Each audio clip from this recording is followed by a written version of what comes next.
Bonjour, en continuant la série de vidéos sur les organismes cellulaires, cette fois-ci je vais vous parler sur la mitochondrie. La mitochondrie est un organite intracellulaire de forme bâtonnée ou sphérique. Sa taille est variable selon le besoin métabolique de la cellule. Elle varie de 0,5 à 10 nanomètres. En effet, sa taille dépend de la cellule et du type cellulaire.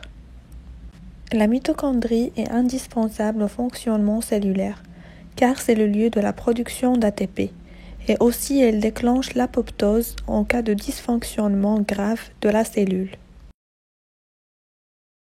La mitochondrie est organisée en 4 sous-compartiments: la membrane externe, la membrane interne, l'espace intermembranaire et la matrice. La membrane externe, qui est en contact avec le cytoplasme, est constituée de bicouches lipidiques et contient de grandes protéines transmembranaires appelées porines qui assurent la diffusion des petites molécules. Elle possède des protéines de transport, mais également des enzymes et des récepteurs protéiques. Cette membrane se caractérise par une forte perméabilité. La membrane interne contient plus de protéines que de phospholipides. Il y a peu de cholestérol, ce qui rend la membrane interne moins soluble que la membrane plasmique et la membrane mitochondriale externe.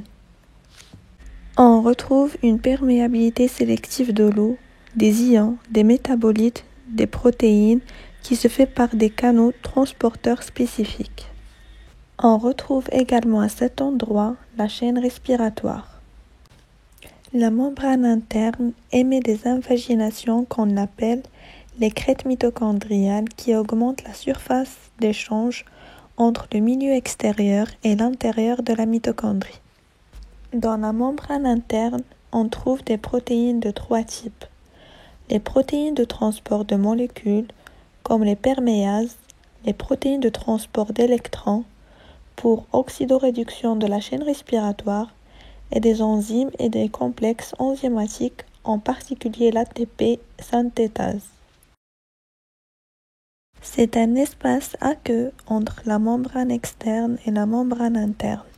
Il tend à être acide en raison de la respiration cellulaire qui se déroule dans la membrane interne et génère un gradient de concentration en protons par accumulation de ces derniers dans l'espace intermembranaire à partir de la matrice.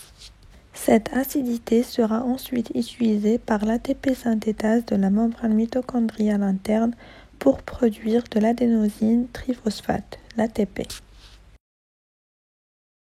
La matrice mitochondriale est le milieu délimité par la membrane mitochondriale interne qui contient les ribosomes, le matériel génétique et les enzymes.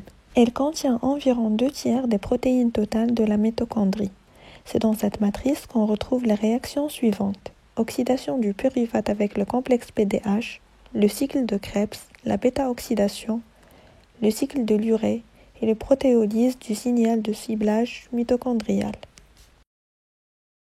La mitochondrie possède son propre matériel génétique. L'ADN mitochondrial est circulaire et est composé d'environ 16,6 kb. Il code pour 13 protéines de sa propre chaîne respiratoire et 24 ARN pour la synthèse protéique. L'ADN mitochondrial est occupé par des séquences codantes et quelques introns et ne contient aucune séquence répétée. La transmission de l'ADN mitochondrial est maternelle.